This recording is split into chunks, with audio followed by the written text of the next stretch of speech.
Bail is something a judge sets to assure that the person's going to return to court. So it would involve somebody who's being arraigned and a judge having an opinion based upon all the facts that are presented at an arraignment, which is a proceeding in the prosecution of the case, whereby the judge feels, for whatever reason, based upon the person's criminal history, based upon where they live, based upon the type of crime, the more violent the crime, the more likely a judge is going to consider that they might be, that the person might be a risk of flight.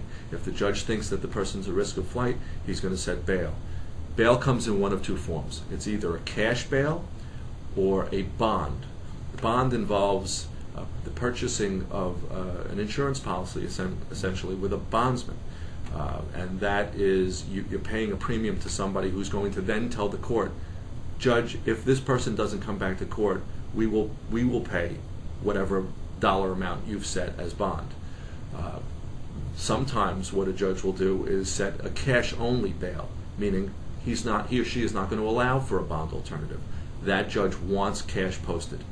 It's not going to rely on somebody posting a bond where it's just paying a relatively smaller premium and using property, typically a house, as collateral.